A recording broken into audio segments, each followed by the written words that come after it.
있습니다. 이사야 19장 11절부터 15절까지 교독하도록 하겠습니다. 소환의 방백은 어리석었고 바로의 가장 지혜로운 모사의 책략은 우둔하여졌으니 너희가 어떻게 바로에게 이르기를 나는 지혜로운 자들의 자손이라 나는 옛 왕들의 후예라 할 수 있으랴. 그들이 만군의 여호와께서 애굽에 대하여 정하신 뜻을 알 것이요 곧 내게 말할 것이니라. 소환의 방백들은 어리석었고 노베 방백들은 미혹되었도다. 그들은 애굽 종족들의 모퉁이 돌이었거늘 애굽을 그릇 가게 하였도다. 그들이 애굽을 메사에 잘못 가게 함이 취한 자가 토하면서 비틀거림 같게 하였으니. 같이 있습니다. 애굽에서 머리나 꼬리며 종려나무 가지가 갈 데가 아무 할 일이 없으리라. 아멘. 18장에서 구스에 대한 예언이 짧게 이루어지고 이제 19장에 들어오면서 애굽에 대한 예언이 이루어지고 있습니다. 여호와의 심판이 애굽 가운데 임하게 될 것이고 그 심판은 세 단계로 이루어질 것이라고 말씀하고 계세요. 1절부터 4절까지는 큰 내전이 일어날 것이다 라고 말씀하시고 5절부터 10절까지는 경제가 파탄나게 될 것이다 라고 말씀하시고 또 마지막으로 11절부터 15절까지는 지혜로운 자들, 그들의 지도자들이 다 사라져서 애굽을 다스리던 지도력이 형편없어질 것이다 라고 이렇게 말씀하고 계십니다. 우리 내용 관찰로 들어가서 이사야는 하나님께서 애굽에 하나님 임하실 때 어떤 현상이 일어날 것이라고 말씀을 하시나요? 1절에서는 애굽의 우상들이 떨고 애굽인들의 마음이 녹아질 것이다 라고 말씀하고 있죠. 또 애굽인들을 격동하여서 내전이 일어나게 하실 것이라고 하시고 그들의 정신이 쇠약해지고 그들의 계획은 다 깨질 것이다 라고 말씀합니다. 또 포악한 왕을 세워서 그 백성들로 하여금 고통을 당하게 만드실 것이라고 말씀하세요. 내용 관찰 2번, 이사야는 소환과 노베 방백들이 애굽을 어떻게 인도한다고 합니까? 13절에서는 소환의 방백들은 어리석었고 또 노베 방백들은 미혹을 당해서 애굽인들로 하여금 그릇된 길로 계속해서 가게 만들었다라고 말씀하죠. 또 14절에서는 여호와께서 친히 그 가운데 어지러운 마음을 주셔서 그 방백들이 매사에 애굽으로 하여금 그릇된 길로 가게끔 지도하도록 그렇게 만드셨다고 말씀합니다. 영과 묵상으로 넘어갈게요. 이사야는 왜 애굽이 가장 중요하게 의지하던 지혜자들이 잘못된 길로 가게 할 것이라고 경고를 합니까? 앞에서 애굽에 임하는 그 심판은 세 가지라고 했습니다. 세 가지로 임한다고 했습니다. 첫 번째는 큰 내전이 일어나는 것이고 두 번째는 경제가 파탄나게 된다는 것이었고 세 번째는 그들을 지도하던 그 지도력이 지혜가 더 없어져서 형편없어질 것이라고 그렇게 세 가지로 나눴죠. 먼저 애굽이 내전에 휩싸이게 되므로 그들의 정신이 공허해지고 그들의 계획은 아무런 결실을 맺지 못하게 된다고 하셨어요. 이 상황으로 인해서 그 애굽인들이 우상과 또 마술사에게 찾아가지만 아무런 도움도 받지 못한다고 합니다. 오히려 상황은 더욱 악화되어서 잔인한 왕이 세워지므로 그의 포악한 통치 가운데 더한 고통을 당하게 될 것이라고 말씀하세요. 이것은 그들이 자랑하고 의지하였던 첫 번째 요소를 심판한다라는 겁니다. 애굽인들은 태양신을 최고의 신으로 섬겼어요. 그 태양신의 아들이 이 땅에 현현한 것이 바로 바로 자신들의 왕이라고 생각을 합니다. 그러니 바로 왕은 애굽의 그 애굽인들에게 있어서 굉장한 의미를 지닌 존재이고 그를 통하여서 우리가 번영을 누리고 있다라고 그렇게 생각을 하는 겁니다. 하지만 그렇게 자신들이 의지하고 자랑으로 삼았던 그 바로왕 때문에 굉장한 고통을 당하게 될 것이라고 말씀을 하는 것이고 이것은 바로왕에 대한 그들의 생각을 완전히 뒤집어 버리는 그런 일이 될 수밖에 없는 것이죠. 두 번째 심판은 경제가 파탄나는 것이었습니다. 여기서 중심이 되는 것은 나일강을 중심으로 하는 경제 생활이었어요. 나일강. 그들이 풍요를 누릴 수 있었던 자연적 요소는 나일강의 범람이었습니다. 6월부터 9월까지 그 사이에 주기적으로 나일강이 범람을 하게 되는데 범람을 하게 되면서 그 강에 섞여 있는 어떤 퇴적물이나 이런 것들이 그 주변으로 흘러가게 되는 거예요.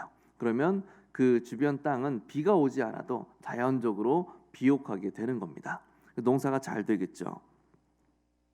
그래서 애굽인들은 굳이 비가 오지 않아도 나일강만 있으면 먹고 사는 것뿐만 아니라 상당한 풍요를 누릴 수가 있었던 겁니다. 그런데 그 나일강이 어떻게 된다고 합니까? 6절에서는 악취가 나게 된대요. 그리고 말라버리게 될 거래요.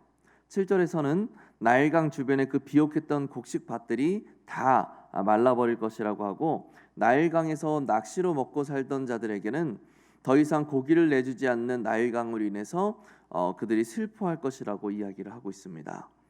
이것은 나일강이 우리를 풍요롭게 만들어주고 또 나일강만 있으면 우리는 아무런 문제도 없다라고 하는 그런 애굽인들의 그 생각을 치시는, 그들의 생각을 치시는 하나님의 심판이었던 거죠.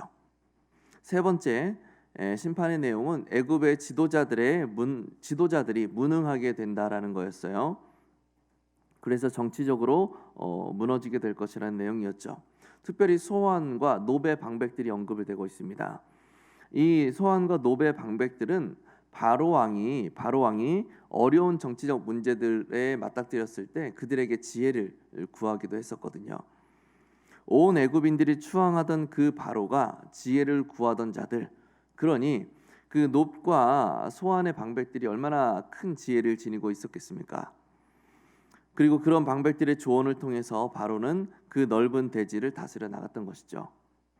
그런데 그렇게나 중요한 역할을 하던 소환과 노베의 방백들이 무지해진대요.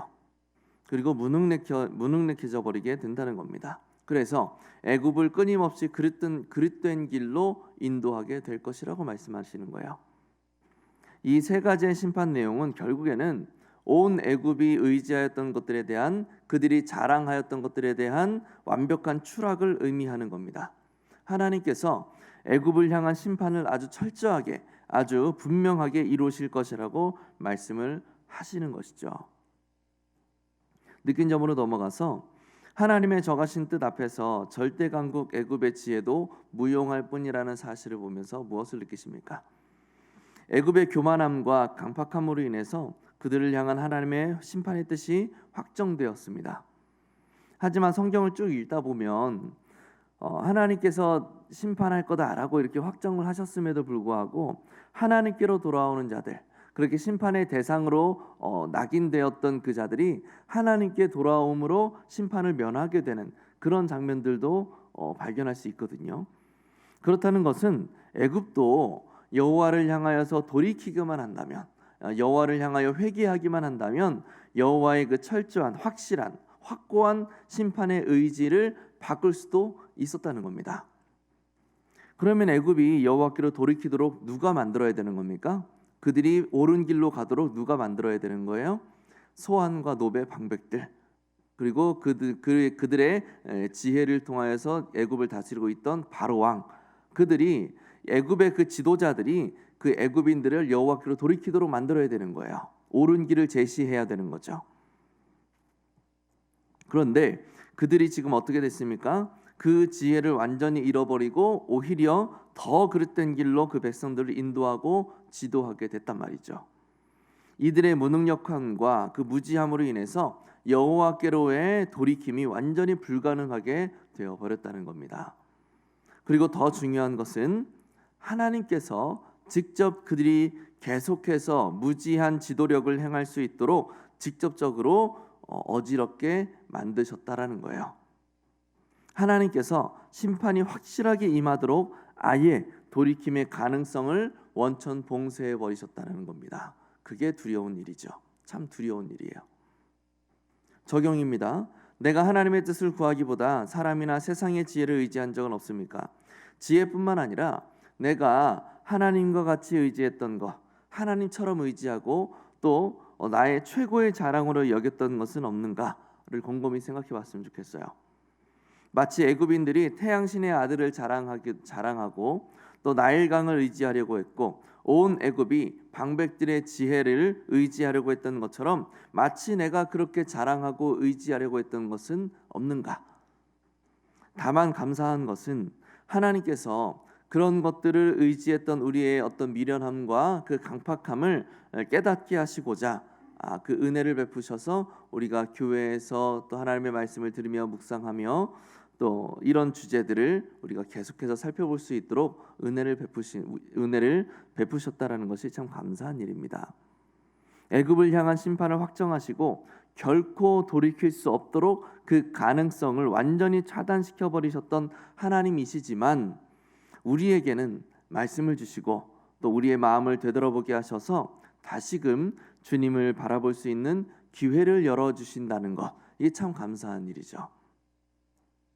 이 시점에서 우리는 결단의 내용처럼 잘못된 길인지도 모르고 그 길이 맞다 여기며 그릇된 길을 따라 살아가는 주변 사람들을 하나님의 길로 돌이키도록 만드는 일이 우리에게 참 중요합니다. 애굽의 지도자와 방백들은 그런 능력이 없었어요. 하나님께서 그 능력을 뺏어버리셨어요.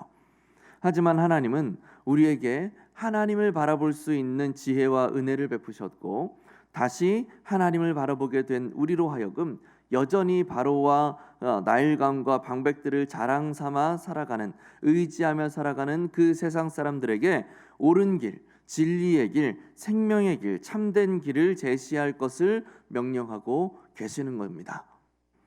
우리가 그 일을 감당해야 되는 거예요. 그렇다면 우리는 무엇을 결단해 보면 좋겠습니까? 그 사명을 감당하기 위해서.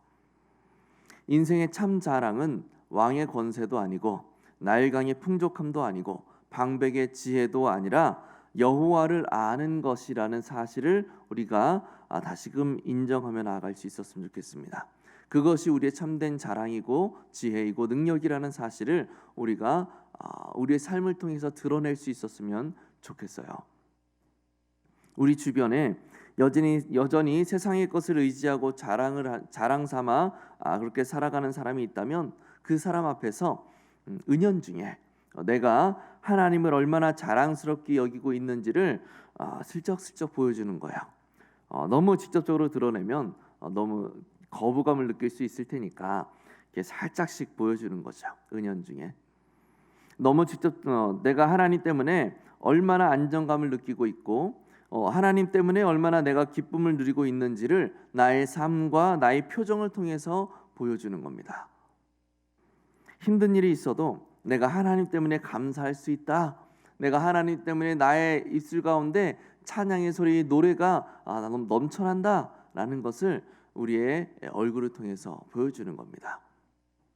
그러면 세상에서 안식할 곳을 찾던 자들이 참된 안식의 자리가 하나님 안에 있다는 것을 그들의 영혼이 느끼게 될 겁니다. 이것을 통하여서 우리가 하나님이 보내신 지혜로운 방백으로서의 사명을 감당할 수가 있게 되는 것이죠. 우리의 참된 자랑이시고 우리의 진정한 기쁨의 근원이시고 우리의 능력이시고 우리의 평안의 근원 되시는 우리 하나님을 우리의 모든 것을 통하여서 드러낼 수 있기를 바랍니다. 이것을 통해서 참된 생명의 길을 제시할 수 있는 하나님이 보내시는 세상의 방백들이 잘 될 수 있는 우리가 될 수 있기를 예수님의 이름으로 간절히 축복합니다. 기도하겠습니다. 우리가 기도할 때 말씀을 기억하면서 세상으로 자랑을 삼는 자들에게 참된 기쁨과 평안의 근원이신 하나님을 전하게 하옵소서. 먼저 기도하시고 세상이 아닌 내 삶의 모퉁이 돌 되신 예수님의 지혜와 능력이 내 삶을 장악하게 하소서. 또 오늘 드려지는 모든 예배에 임재하여 주시고 하나님 홀로 영광 받아 주시옵소서. 우리 같이 기도하시고 개인 기도하시고 자유롭게 돌아가시면 되겠습니다.